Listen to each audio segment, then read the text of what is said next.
నమస్కారం వార్తలకు స్వాగతం నేను గౌతమ్ కుమార్ ముందుగా వార్తల్లోని ముఖ్యాంశాలు చూద్దాం కేబినెట్ సమావేశంలో కాళేశ్వరం కమిషన్ నివేదికపై చర్చ నివేదికకు రాష్ట్ర మంత్రివర్గం ఆమోదం తెలిపిందన్న రేవంత్ రెడ్డి అసెంబ్లీలో చర్చించాకే చర్యలుంటాయని స్పష్టీకరణ కమిషన్ నివేదికపై అసెంబ్లీలో చర్చించేందుకు సిద్ధమవుతున్న బీఆర్ఎస్ జనంలోనే తేల్చుకోవాలని పార్టీ శ్రేణులకు మాజీ సీఎం కేసీఆర్ పిలుపు నేడు తెలంగాణ భవన్లో power point presentation ఇవ్వనున్న Harish Rao భారత భూభాగాన్ని చైనా ఆక్రమించిందంటూ రాహుల్ చేసిన వ్యాఖ్యలపై సుప్రీంకోర్టు ఆగ్రహం దేశ భద్రతపై బాధ్యతాయుతంగా వ్యవహరించాలని లోక్సభలో ప్రతిపక్ష నేతకు సూచన అరణ్య భవన్లో టైగర్ సెల్ ఏర్పాటుకు రాష్ట్ర వన్యప్రాణి మండలి నిర్ణయం పెద్దగట్టు లిఫ్ట్ ఇరిగేషన్ ప్రాజెక్టుకు జాతీయ మండలి ఆమోదం నేడు రేపు రాష్ట్ర వ్యాప్తంగా వర్షాలు కురుస్తాయన్న వాతావరణ శాఖ నిన్న రాత్రి హైదరాబాద్లో కురిసిన భారీ వర్షంతో స్తంభించిన జనజీవనం ఇంగ్లాండ్ పర్యటనను విజయవంతంగా ముగించిన భారత్ 2-2తో సిరీస్ సమం చేసిన టీమిండియా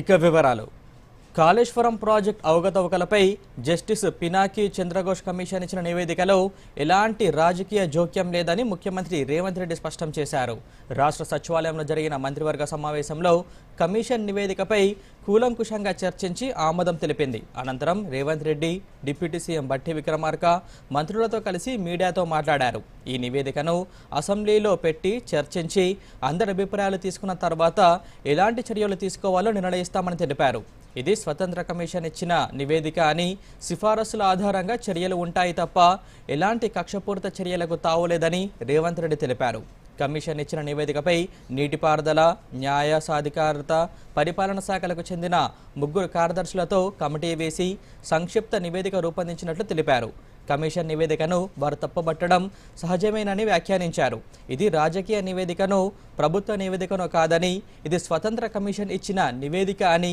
రేవంత్ రెడ్డి పేర్కొన్నారు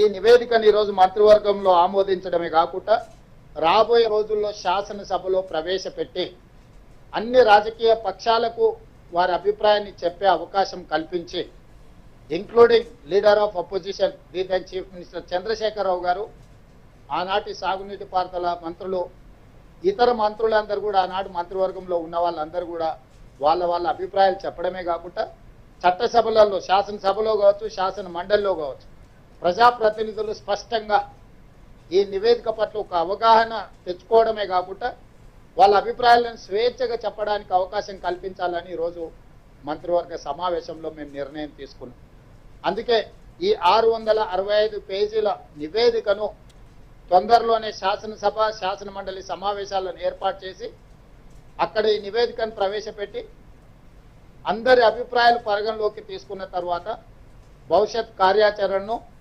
కమిషన్ సూచించిన సూచనలను అమలు చేయడానికి ప్రభుత్వం ముందుకు వెళ్తుంది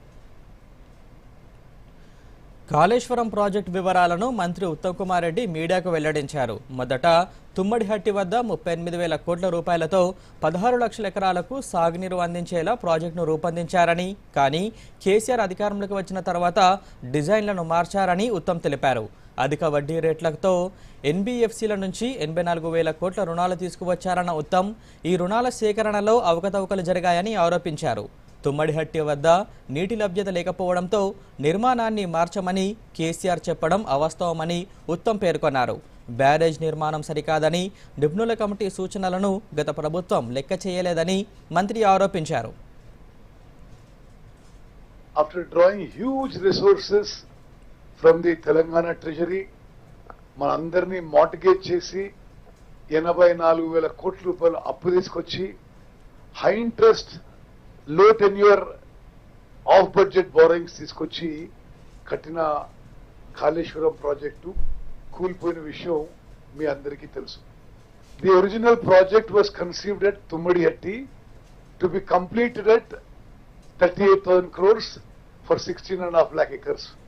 For you will see during the presentation, for reasons that are not logical or rational, the project was shifted from Tummadiyatti to Medigadda. The project cost, which probably is unique in modern India, independent India, a project costing 38,000 crores was started construction with 11,000 crores. That's about 32% of the project cost was spent by the time TRS came to power and Shri K. Chandrasekhar Rao became the Chief Minister. After spending 32% of the cost of spending 11,000 crores, an illogical, irrational decision was taken to abandon this project and shift it to a new location. Kaleshwaram ఎత్తిపోతల పథకంలో అంతర్భాగమైన Medigadda బ్యారేజ్లో 2 Pierce కుంగుబాటును సాగుగా చూపిస్తూ కాంగ్రెస్ ప్రభుత్వం మొత్తం project స్ఫూర్తిని దెబ్బతీసేలా వ్యవహరిస్తోందని మాజీ ముఖ్యమంత్రి BRS party అధినేత కేసీఆర్ మండిపడ్డారు. గతంలో ప్రతిపక్ష పార్టీగా నేడు అధికార పార్టీగా కాంగ్రెస్ వల్లవేస్తూ వస్తున్న అబద్ధాలకు పీసీ ఘోష్ కమిషన్ నివేదిక ముసుగు వేసి బీఆర్ఎస్పై బురద చల్లే ప్రయత్నం చేస్తుందని దుయ్యబట్టారు. కాంగ్రెస్ అబద్ధాలను అసెంబ్లీతో పాటు ప్రజాక్షేత్రంలోనూ ఎండగట్టాలని పార్టీ నేతలను ఆదేశించారు. కాగా రాష్ట్ర మంత్రివర్గ సమావేశం అనంతరం CM Revanth Reddy, deputy CM బట్టి విక్రమార్క, నీటిపారుదల శాఖ మంత్రి ఉత్తమ్ కుమార్ రెడ్డి చేసిన వ్యాఖ్యలపై కేసీఆర్ ఆగ్రహం వ్యక్తం చేశారు. ఎర్రవల్లి నివాసంలో పార్టీ కీలక నేతలు కేటీఆర్, హరీష్ రావు, జగదీష్ రెడ్డి తదితరులతో కేసీఆర్ సుదీర్ఘంగా సమావేశమయ్యారు. బీజేపీ ప్రేరేపిత జాతీయ డ్యాంల భద్రతా ప్రాధికార సంస్థ ఎన్డీఎస్ఏను అడ్డుపెట్టుకొని తయారు చేయించిన నివేదికపై ప్రజలకు వాస్తవాలు వివరించాలని కేసీఆర్ ఆదేశించినట్లు బీఆర్ఎస్ వర్గాలు వెల్లడించాయి. కాగా పీసీ ఘోష్ కమిషన్ నివేదికను త్వరలో అసెంబ్లీ ఉభయ సభల్లో ప్రవేశపెట్టి చర్చిస్తామని సీఎం రేవంత్ చేసిన ప్రకటనపై ఈ భేటీలో కేసీఆర్ కీలక వ్యాఖ్యలు చేసినట్టు తెలిసింది. ఈ అంశంపై తానే అసెంబ్లీకి స్వయంగా హాజరై వాస్తవాలను ప్రజల ముందు పెట్టాలనే యోచనలో కేసీఆర్ ఉన్నట్లు సమాచారం. కాళేశ్వరం ప్రాజెక్టుపై జస్టిస్ పీసీ ఘోష్ కమిషన్ సమర్పించిన నివేదికపై ఈరోజు హైదరాబాద్లోని తెలంగాణ భవన్లో మాజీ మంత్రి Thanneeru Harish Rao power point presentation ఇవ్వనున్నారు. అధికార కాంగ్రెస్ పార్టీ కుట్రలు, కమిషన్ సమర్పించిన నివేదికపై వాస్తవాలను వివరించనున్నారు. ఈ కార్యక్రమాన్ని అన్ని జిల్లా కేంద్రాల్లోని తెలంగాణ పార్టీ కార్యాలయాల్లో ప్రత్యక్ష ప్రసారం చేయనున్నారు.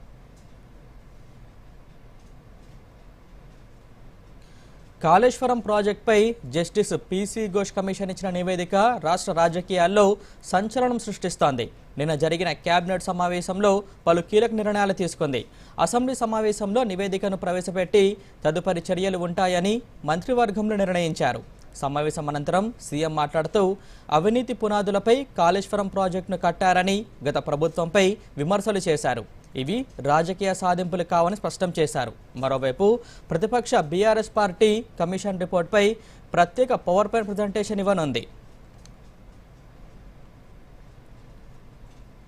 దీనిపై మరిన్ని వివరాలు మా దూరదర్శన్ ప్రతినిధి చంద్రశేఖర్ అందిస్తారు. చెప్పండి చంద్రశేఖర్, కమిషన్ నివేదికపై అధికార పార్టీ తదుపరి కార్యాచరణ ఎలా ఉండనుంది? గౌతమ్, రాష్ట్ర మంత్రివర్గ సమావేశం సచివాలయంలో జరిగింది. అయితే ప్రధానంగా అత్యవసరంగా ఏర్పాటు చేసినటువంటి ఈ సమావేశంలో కాళేశ్వరం ప్రాజెక్టుకు సంబంధించినటువంటి జస్టిస్ పీసీ ఘోష్ ఇచ్చినటువంటి నివేదికను సుదీర్ఘంగా చర్చించి ఇదే సమయంలో రాష్ట్ర నీటి పారుదల శాఖ మంత్రి ఉత్తమ్ కుమార్ రెడ్డి ఓ పవర్ పాయింట్ ప్రెజెంటేషన్ కూడా ఈ మంత్రివర్గ సమావేశంలో ఇచ్చినట్టు మనకు తెలుస్తుంది. సమావేశం అనంతరం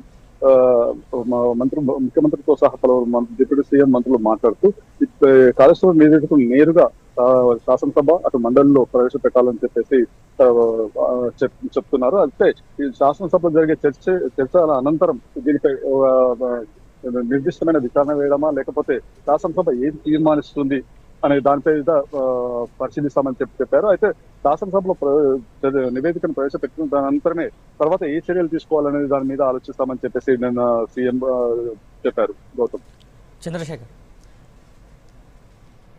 కమిషన్ నివేదికపై బీఆర్ఎస్ స్టాండ్ ఏంటి?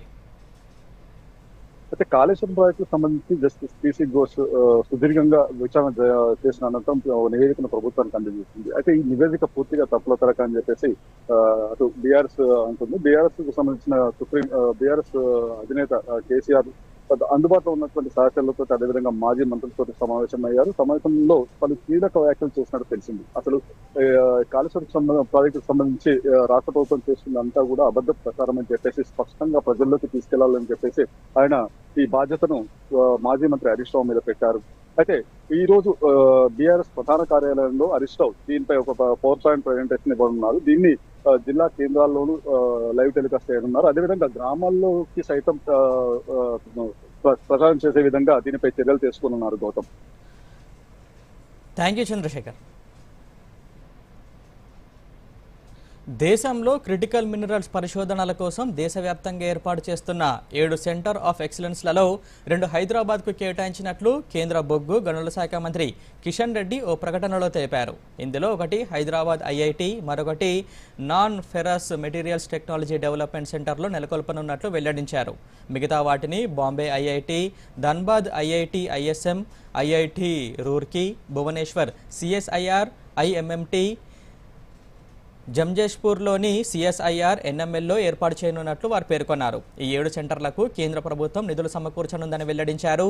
వీటి R&B కోసం 500 కోట్లు, అంతర్జాతీయ స్థాయి మానవ వనరుల అభివృద్ధి కోసం 500 కోట్ల రూపాయలు అందించనున్నట్లు వివరించారు. దీనివల్ల హైదరాబాద్లోని ఐఐటి, ఎన్ఎఫ్టీడీసీలు క్రిటికల్ మినరల్స్ రంగంలో లోతైన పరిశోధనలకు అవకాశం ఏర్పడుతుందన్నారు. లోక్సభలో నేడు మర్చెంట్ షిప్పింగ్ బిల్లును ఆమోదం కోసం కేంద్ర మంత్రి సర్బానంద్ సోనోవాల్ ప్రవేశపెట్టనున్నారు. అలాగే ఎంపీ రఘునందన్ రావు లోక్సభలో వ్యవసాయ శాఖకు సంబంధించిన అంశాలపై ప్రశ్నించనున్నారు. రైతులకు అందుబాటులో ఉన్న సబ్సిడీలు, ఇతర ప్రయోజనాలను అందించేలా పథకాల వివరాలు, రైతుల ఆత్మహత్యల నివారణకు తీసుకుంటున్న చర్యలపై ప్రశ్నించనున్నారు. న్యూఢిల్లీలో ఈరోజు ఎన్డీఏ పార్లమెంటరీ పార్టీ సమావేశం జరగనుంది. ఈ సమావేశానికి లోక్సభ, రాజ్యసభకు చెందిన ఎన్డీఏ సభ్యులు హాజరవుతారు. ప్రధానమంత్రి నరేంద్ర మోదీ కూడా ఈ సమావేశానికి హాజరు కానున్నారు. కూటమి ఎంపీలను ఉద్దేశించి ప్రసంగించనున్నారు. ఉపరాష్ట్రపతి ఎన్నికకు నామినేషన్ పత్రాల దాఖలు ఆగస్టు 7 నుంచి ప్రారంభం కానందున ఎన్డీఏ సమావేశం ప్రాముఖ్యతను సంతరించుకుంది. అటే ప్రాంతంలో పెద్ద పులులు, చిరుతల కదలికల్ని గమనించేందుకు హైదరాబాద్లోని అరణ్య భవన్లో టైగర్ సెల్ ఏర్పాటు చేయాలని రాష్ట్ర వన్యప్రాణి మండలి నిర్ణయించింది. కవాల్ టైగర్ రిజర్వ్లో భారీ వాహనాల రాకపోకల ప్రభావం పైన అధ్యయనం చేయాలని పేర్కొంది. అటవీ శాఖ మంత్రి కొండా సురేఖ అధ్యక్షతన Telangana wild life protection board 9వ సమావేశం సచివాలయంలో జరిగింది. పంచాయతీరాజ్ శాఖ మంత్రి సీతక్కతో పాటు ఎమ్మెల్యేలు పాయం వెంకటేశ్వర్లు, కొర్రం కనకయ్య, మురళీనాయక్, రామ్దాస్ నాయక్, బెడ్మా బొజ్జు హాజరయ్యారు. ఈ సందర్భంగా మంత్రి సురేఖ మాట్లాడుతూ అడవుల పరిరక్షణకు ప్రాధాన్యం ఇస్తామని, అటవీ చట్టాల ఉల్లంఘనలను అనుమతించబోమని స్పష్టం చేశారు. ఆదివాసీల హక్కుల విషయంలో ప్రభుత్వం కట్టుబడి ఉందన్నారు. సమావేశంలో కేంద్ర, రాష్ట్ర వన్యప్రాణి మండళ్లు తీసుకున్న నిర్ణయాలపై చర్చించారు. మన డెజర్ట్ వచ్చేసింది కానీ మన ఛాంపియన్ ఇంకా రాలేదు. మరి బిల్లిచ్చే ముందేనే వస్తుందంటారా? సో గర్ల్స్, ఏంటటా సంగతి? బిల్లట సంగతి ఏది నీ కాడి పిన్ని? ఆర్బీఐ అంటుంది మీ పిన్, ఓటీపీ, సివివి లేదా ఇంటర్నెట్ బ్యాంకింగ్ పాస్వర్డ్ ఎవరికీ ఇవ్వొద్దు. ఆన్లైన్ బ్యాంకింగ్ మీ సొంత కంప్యూటర్, మొబైల్ ఇంకా సెక్యూర్ నెట్వర్క్ నుంచే చెయ్యండి. తినడం ఛాంపియన్షిప్ జరిగిందా? ఆర్బీఐ అంటుంది విషయాలు తెలుసుకోండి, జాగరూకంగా ఉండండి. వార్తలకు తిరిగి స్వాగతం. ప్రధానమంత్రి నరేంద్ర మోదీ ఆధ్వర్యంలో 2018 నుంచి విద్యాశాఖ మైగవ్ సహకారంతో నిర్వహిస్తున్న పరీక్షా పే చర్చ కార్యక్రమం గిన్నిస్ వరల్డ్ రికార్డు సాధించింది. ఈ ఏడాది నిర్వహించిన 8వ ఎడిషన్ పరీక్షా పే చర్చ కార్యక్రమానికి నెల రోజుల్లోనే దాదాపు 3.53 కోట్ల మందికి పైగా రిజిస్ట్రేషన్లు చేసుకోవడం, 21 కోట్ల మందికి పైగా టీవీ ఛానళ్లు వీక్షించడంతో ఇది ప్రపంచ రికార్డు నెలకొల్పింది. ఈ విషయాన్ని కేంద్ర విద్యాశాఖ మంత్రి ధర్మేంద్ర ప్రధాన్ ఎక్స్ వేదికగా షేర్ చేస్తూ హర్షం వ్యక్తం చేశారు. పరీక్షా సీజన్ను సానుకూలత, సన్నద్ధత, ఉద్దేశపూర్వక అభ్యాసంలో ఉత్సవంగా మార్చే ఈ ప్రత్యేక వేడుకల్లో ప్రధాని విద్యార్థులు, ఉపాధ్యాయులు, తల్లిదండ్రులతో సంభాషిస్తారు.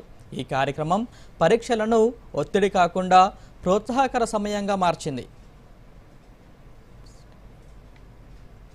మొట్టమొదటి బిమ్స్టెక్ సాంప్రదాయ సంగీత ఉత్సవం నిన్న న్యూఢిల్లీలోని భారత్ మండపంలో జరిగింది. ఈ కార్యక్రమాన్ని ప్రారంభిస్తూ విదేశాంగ మంత్రి డాక్టర్ ఎస్ జయశంకర్ మాట్లాడుతూ సంగీతం దేశాల మధ్య వారధిగా పనిచేస్తుందని, దేశాలు తమ వారసత్వం, గుర్తింపును వ్యక్తీకరించడానికి శక్తివంతమైన మార్గమని అన్నారు.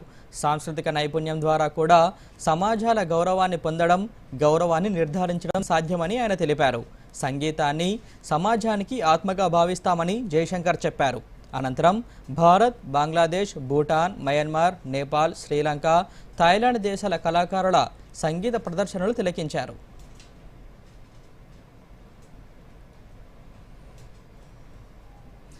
నీతి ఆయోగ్ 200 బిలియన్ల ఎలక్ట్రిక్ వాహన అవకాశాల నివేదిక ఇండియన్ ఎలక్ట్రిక్ మొబిలిటీ ఇండెక్స్ను ఆవిష్కరించింది. మొదటి ఎడిషన్ను న్యూఢిల్లీలో విడుదల చేసింది. ఎలక్ట్రిక్ వాహనాలలో $200 బిలియన్ అవకాశాలను పెంచడంపై నివేదిక ప్రోత్సాహకాలను వివరించింది. ప్రోత్సాహకాల నుంచి డిన్ ఇన్వెస్ట్మెంట్లకు మార్చడం, అధిక సామర్థ్య వాహన విభాగాలు, భౌగోళిక ప్రాంతాలపై దృష్టి పెట్టడం లక్ష్యంగా పెట్టుకుంది. అడ్డంకులను ఎదుర్కొంటున్న ఎలక్ట్రిక్ బస్సులు, ట్రక్కులపై ఫైనాన్సింగ్ను ప్రారంభించడం కూడా దీని లక్ష్యం. కేంద్ర ఎన్నికల సంఘం ఆహ్వానం మేరకు బీఆర్ఎస్ వర్కింగ్ ప్రెసిడెంట్ కె తారక రామారావు నేతృత్వంలో పార్టీ ప్రతినిధి బృందం ఈరోజు ఢిల్లీకి వెళ్లనుంది. దేశ రాజధానిలోని నిర్వచన్ సదన్లో జరిగే సమావేశానికి కేటీఆర్ బృందం హాజరు కానుంది. ఎన్నికల సంస్కరణలు, ఎన్నికల ప్రవర్తన నియమావళితో పాటు వివిధ పార్టీలు సమర్పించిన పెండింగ్ ప్రతిపాదనలపై చర్చలు జరగనున్నాయి. తెలంగాణ, ఆంధ్రప్రదేశ్ రాష్ట్రాల్లో సినిమా కార్మికులకు వేతనాల పెంపు ఆమోదయోగ్యం కాదని Telugu film chamber of commerce తెలిపింది. చిన్న నిర్మాతలు భరించలేని స్థాయిలో వేతనాల పెంపును యూనియన్స్ డిమాండ్ చేయడం సరికాదని తన అభిప్రాయాన్ని వ్యక్తం చేసింది. వేతనాల పెంపు వారు భరించే స్థాయిలో లేరని, ప్రతి చిన్న నిర్మాత ఈ పెంపుదలకు వ్యతిరేకంగా ఉన్నట్లు వెల్లడించింది. వేతనాల పెంపును నిర్మాతలందరూ ఏకగ్రీవంగా వ్యతిరేకిస్తున్నట్లు వెల్లడించింది. సభ్యత్వం లేని నిపుణులు, కార్మికులు సినీ రంగంలో పనిచేయాలనుకుంటే పని కల్పిస్తామని నిర్మాతలందరూ ఏకగ్రీవంగా ఆమోదించినట్లు వివరించారు. మహబూబ్నగర్ పట్టణాన్ని అన్ని రంగాల్లో అభివృద్ధి పరచడమే లక్ష్యంగా ముందుకు వెళ్తున్నట్లు మహబూబ్నగర్ శాసనసభ్యుడు శ్రీనివాసరెడ్డి తెలిపారు. మహబూబ్నగర్ జిల్లా కేంద్రంలో పంచతంత్ర పార్క్తో పాటు పలు ఉద్యానవనాలను ఎమ్మెల్యే ప్రారంభించారు. ఈ సందర్భంగా ఎమ్మెల్యే శ్రీనివాసరెడ్డి మాట్లాడుతూ పచ్చదనం పెంపొందించడంలో దేశంలోనే పట్టణానికి ప్రత్యేక గుర్తింపు వచ్చే విధంగా పార్కులను అభివృద్ధి పరుస్తున్నట్లు తెలిపారు. కేంద్ర రాష్ట్ర ప్రభుత్వాల నిధులతో పట్టణంలో మౌలిక సదుపాయాల కల్పనకు అధికారులు ప్రత్యేకంగా కార్యాచరణ రూపొందించాలని తెలిపారు. పట్టణాన్ని పరిశుభ్రంగా ఉంచేందుకు కార్పొరేషన్ అధికారులకు ప్రజలు సహకారం అందించాలని పిలుపునిచ్చారు. పంచతంత్ర కాన్సెప్ట్ తోటి పార్క్ ఓపెనింగ్ చేయడం జరిగింది. యోగ శాస్త్రాన్ని అధ్యయనం చేసిన వాళ్ళు చాలా కాలంగా చెప్తున్నది ఏంటంటే ఒక్కొక్క ఆర్గన్ కి ఒక్కో రకంగా ప్రెషర్ వస్తే ఆకుపంక్చర్ విధానంలో బాడీ రిలాక్స్ అవుతుంది, కొన్ని రుగ్మతలు పోతాయి అనేది మన ఆయుర్వేదం కావచ్చు, యోగ శాస్త్రంలో ఇవన్నీ రాసినారు పెద్దలు. సో వాటన్నిటినీ కూడా మన మహబూబ్నగర్ ప్రజలకు అందుబాటులో తీసుకురావడానికి పంచతంత్ర కాన్సెప్ట్ తోటి మన కార్పొరేషన్ ఇంజనీర్లు ఇది తయారు చేసిండ్రు. మహబూబ్నగర్ పట్టణంలో 20 పార్కులను మేము డిజైన్ చేస్తాం. ఎక్కడెక్కడైతే మనకు వీలైతుందో జంక్షన్స్ డెవలప్మెంట్ కావచ్చు, ఓపెన్ స్పేసెస్ను పార్కుగా చేయవచ్చు. ఒక్కొక్క పార్క్ ఒక్కో రకంగా ప్లాన్ చేస్తూ ఉన్నాం. స్వాతంత్ర దినోత్సవ వేడుకల్లో భాగంగా ప్రతి ఇంటిపై భారత జాతీయ జెండాను ఎగురవేసి జాతీయ భావాన్ని పెంపొందించాలని సిద్దిపేటకు చెందిన పలువురు ఉన్నతాధికారులు సూచించారు. ఈ సందర్భంగా దూరదర్శన్తో మాట్లాడుతూ స్వాతంత్ర దినోత్సవం సందర్భంగా హర్ ఘర్ తిరంగాలో భాగంగా ప్రజలు తమ ఇళ్లపై జెండాను ఎగురవేయడం ద్వారా దేశభక్తిని చాటుకోవాలని పిలుపునిచ్చారు. ఇంటింటా మువ్వనెల జెండా రెపరెపలాడాలని ఆకాంక్షించారు. దేశ సమైక్యత, జాతీయ సమగ్రత, దేశభక్తిని పెంపొందించే లక్ష్యంతో ప్రధానమంత్రి హర్ ఘర్ తిరంగా వంటి మహోన్నత కార్యక్రమాన్ని ప్రారంభించారని తెలిపారు. హర్ ఘర్ తిరంగా అనేది భారత జాతీయ స్వాతంత్ర దినోత్సవ వేడుకల్లో భాగంగా ప్రతి భారతీయ పౌరుడు తన ఇంటిపైన విధిగా తిరంగా జెండాను ఎగరవేయాల్సిందిగా కోరుచు ఈ రకంగా జెండాను ఎగరవేయడం ద్వారా భారతదేశం పైన ఉన్న ప్రేమను బయటకు చాటి చెప్పడానికి ప్రతి ఒక్క భారతీయ పౌరుడు జెండాను ఇంటిపైన ఖచ్చితంగా ఎగురవేయాల్సిందిగా పిలుపునివ్వడం జరుగుతుంది. భారత స్వతంత్ర దినోత్సవం వేడుకలో భాగంగా హర్ ఘర్ తిరంగా అనే ఒక ప్రచారాన్ని ముందుకు తీసుకుపోవడానికి జరుగుతుంది. దీని యొక్క ముఖ్య ఉద్దేశం ఏంటంటే ప్రతి భారతీయుడు తన ఇంటిపైన జాతీయ జెండాను ఎగరవేయాలి. భారతీయుల్లో సమైక్యతా భావాన్ని ఏర్పడడం చేయడం జరుగుతుంది. దేశంపై ప్రేమను కూడా చాటుతుంది. ఈ స్వాతంత్ర దినోత్సవ వేడుకల్లో భాగంగా హర్ ఘర్ తిరంగా అనే నినాదాన్ని మనం అందరం ఎత్తిపట్టాలి. మరియు దీని ద్వారా మనం ప్రతి ఒక్కరం మన ఇంటిపైన జాతీయ జెండాను ఎగురవేసి దేశభక్తిని చాటుకోవాలి. మరి అలాగే మన దేశ సమైక్యతను కూడా మనము చాటి చెప్పాలి. 605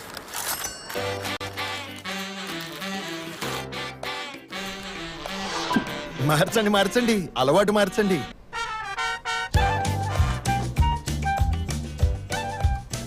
మార్చండి, అలవాటు మార్చండి. ఇప్పుడు దగ్గరలో ఉన్న బ్యాంకుకి వెళ్ళి పాత నోట్లు మార్చండి. బ్యాంక్ వీల్లేదంటే ఆర్బీఐ ఒంబడ్స్మన్ కి ఫిర్యాదు చేయండి. ఆర్బీఐ అంటుంది, విషయాలు తెలుసుకోండి, జాగరూకంగా ఉండండి. వార్తలకు తిరిగి స్వాగతం. 10 రోజుల్లో కన్నేపల్లి పంప్ హౌస్ మోటార్లు ప్రారంభించాలని మాజీ మంత్రి కొప్పుల ఈశ్వర్ డిమాండ్ చేశారు. ఉమ్మడి కరీంనగర్ జిల్లాకు చెందిన బీఆర్ఎస్ నాయకులు కన్నెపల్లి పంప్ హౌస్ను సందర్శించారు. ఈ కార్యక్రమంలో మాజీ ఎంపీ బోయినపల్లి వినోద్ కుమార్తో పాటు ఉమ్మడి జిల్లాకు చెందిన పార్టీ నాయకులు పాల్గొన్నారు. ఈ సందర్భంగా మాజీ మంత్రి కొప్పుల ఈశ్వర్ మాట్లాడుతూ కాళేశ్వరం ప్రాజెక్ట్ ఒక పిల్లర్ దెబ్బతిందని, దానికి మరమ్మతులు చేయించడం వదిలేసి కాళేశ్వరం ప్రాజెక్టు పనికిరాదని ప్రచారం చేస్తున్నారని తెలిపారు. 10 రోజుల్లో కన్నెపల్లి పంప్ హౌస్ మోటార్లు ప్రారంభించకుంటే రైతులతో కలిసి రైతు ఉద్యమం చేస్తామని ఈ సందర్భంగా మాజీ మంత్రి కొప్పుల ఈశ్వర్ తెలిపారు. కరీంనగర్ పూర్వ జిల్లాకు సంబంధించినటువంటి మొత్తం మంది ప్రజాప్రతినిధులతో కలిసి అనేక మంది రైతులు, మాజీ ప్రజాప్రతినిధులు వందలాదిగా ఈ యొక్క పంప్ హౌస్ సందర్శించడం జరిగింది. ఇక్కడ ఉన్నటువంటి పరిస్థితి చూసినట్టయితే డ్యామేజ్ అయితే మొత్తం కాళేశ్వరం ప్రాజెక్టే పనికిరాదని చెప్పి ఇలా సుందిలా ఉన్నది, అన్నారం ఉన్నది. అన్నారం దగ్గర కూడా పంప్ హౌస్ స్టార్ట్ చేసి నీళ్ళిచ్చే అవకాశం ఉండగా కూడా వృధాగా సముద్రంలో నీళ్లు కలుస్తుంటే కూడా రైతులను ఎండబెట్టే ప్రయత్నం చేస్తున్నది. ప్రభుత్వాన్ని కూడా మేము రిక్వెస్ట్ చేసినాం రైతుల పక్షాన 10 రోజులలో కన్నెపల్లి పంపులు కనుక ప్రారంభం చేయకపోతే ఇది రైతు ఉద్యమం కింద చాలా తీవ్రంగా కేసీఆర్ గారి నాయకత్వంలో ముందుకు పోవడం జరుగుతుంది. భారత భూభాగాన్ని చైనా ఆక్రమించిందంటూ కాంగ్రెస్ అగ్రనేత రాహుల్ గాంధీ చేసిన వ్యాఖ్యలపై సుప్రీంకోర్టు తీవ్రంగా స్పందించింది. చైనా భారతదేశ భూభాగాన్ని ఆక్రమించిందంటూ రాహుల్ గాంధీ చేసిన వ్యాఖ్యలపై దాఖలైన కేసు విచారణ సందర్భంగా సుప్రీంకోర్టుపై వ్యాఖ్యలు చేసింది. Justice Dipankar Datta, justice Augustine జార్జ్తో కూడిన ధర్మాసనం ఈ కేసు విచారణ చేపట్టింది. సుమారు 2000 చదరపు కిలోమీటర్ల భారత భూభాగాన్ని చైనా ఆక్రమించుకుందని మీకు ఎలా తెలుసని రాహుల్ గాంధీని ఉద్దేశించి ధర్మాసనం ప్రశ్నించింది. దేశ భద్రతకు సంబంధించిన సున్నితమైన విషయాలపై బాధ్యతాయుతంగా వ్యవహరించాలని సూచించింది. కాగా రాహుల్ గాంధీ భారత్ జోడో యాత్ర సందర్భంగా 2022 డిసెంబర్లో గాల్వన్ ఘర్షణలపై మాట్లాడారు.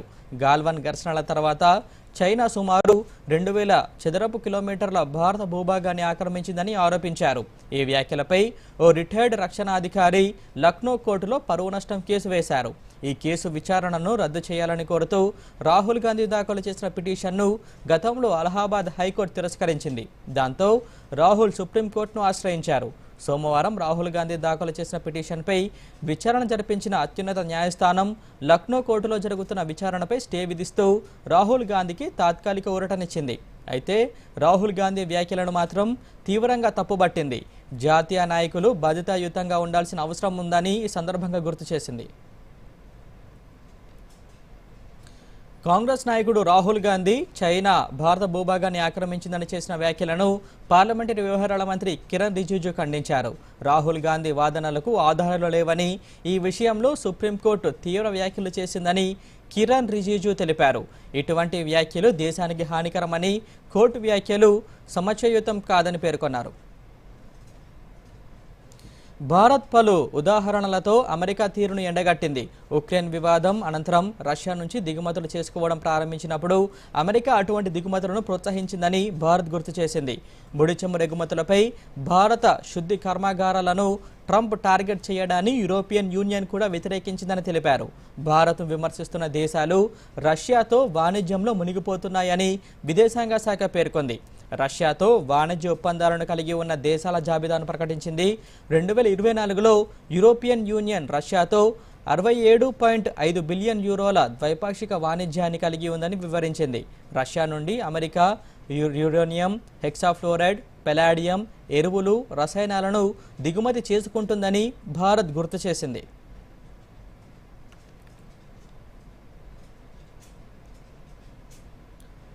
ఇంగ్లాండ్తో జరిగిన 5 టెస్టుల సిరీస్లో భారత జట్టు అద్భుత పోరాట పటిమతో 2-2తో సమం చేసింది. చివరి టెస్టులో సంచలన విజయంతో భారత్ తమ సత్తాను చాటింది. దీనిపై దూరదర్శన్ యాదగిరి ప్రత్యేక కథనం ఇప్పుడు చూద్దాం.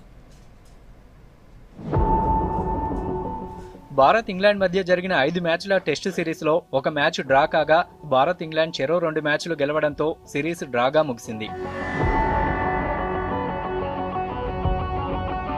లీడ్స్లో జరిగిన తొలి టెస్టులో ఇంగ్లాండ్ భారత్ నిర్దేశించిన 371 పరుగుల లక్ష్యాన్ని 5 వికెట్ల నష్టానికి 373 పరుగులతో ఛేదించి గెలిచింది. ఇక బర్మింగ్హామ్లో జరిగిన రెండవ టెస్టులో భారత్ 336 పరుగుల తేడాతో ఇంగ్లాండ్ను ఓడించింది. ఈ మ్యాచ్లో శుభ్మన్ గిల్ 269, 161 పరుగులతో మ్యాన్ ఆఫ్ ది మ్యాచ్గా నిలిచాడు. ఆకాశ్ దీప్ 10 వికెట్లతో ఇంగ్లాండ్ను కుదేలు చేశాడు. దీంతో సిరీస్ 1-1తో సమమైంది.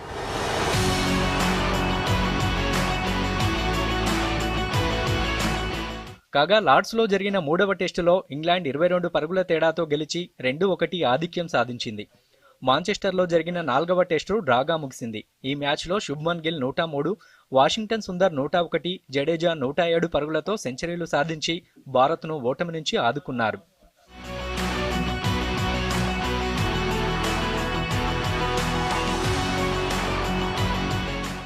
ఇక ఓవల్లో జరిగిన చివరి టెస్టు నాటకీయంగా సాగింది. ఈ సిరీస్లో ఇంగ్లాండ్ 2-1 ఆధిక్యంలో ఉంది. అయితే భారత్ ఈ సిరీస్ను సమం చేయాలని, ఇంగ్లాండ్ గెలిచి ట్రోఫీని కైవసం చేసుకోవాలని బరిలో దిగాయి. టాస్ ఓడిన భారత్ మొదటి ఇన్నింగ్స్లో 224 పరుగులు చేసింది. కరుణ్ నాయర్ తప్ప ఇతర బ్యాట్స్మెన్ అర్ధ సెంచరీలు కూడా సాధించలేకపోయారు. ఈ ఇన్నింగ్స్లో ఇంగ్లాండ్ బౌలర్లు ఆధిపత్యం చెలాయించారు. ఇంగ్లాండ్ తొలి ఇన్నింగ్స్లో 247 పరుగులకు ఆలౌట్ కాగా 23 పరుగుల ఆధిక్యం సాధించింది. ఇక రెండవ ఇన్నింగ్స్లో భారత్ 396 పరుగులు చేసింది. జైస్వాల్ సెంచరీ చేయగా ఆకాశ్ దీప్, జడేజా, వాషింగ్టన్ సుందర్లు అర్ధ సెంచరీలతో రాణించారు. 374 పరుగుల లక్ష్యంతో బరిలోకి దిగిన ఇంగ్లాండ్ 367 పరుగులకు ఆలౌట్ అయింది.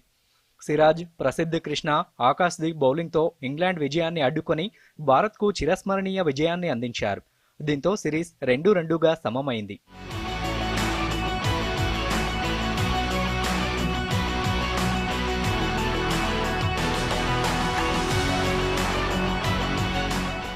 ఈ టెస్టులో హైదరాబాదీ ఆటగాడు Mohammed Siraj player of the మ్యాచ్గా నిలిచాడు.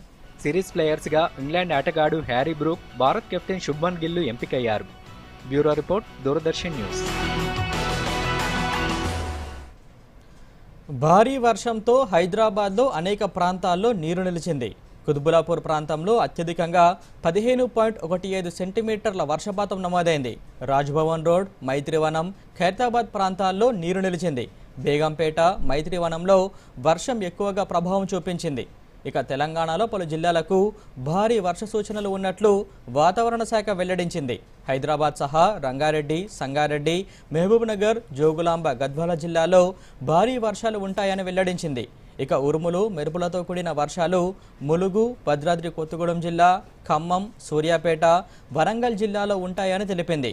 కాగా రానున్న 2 రోజులు ఇదే పరిస్థితి ఉంటుందని వాతావరణ శాఖ వివరించింది.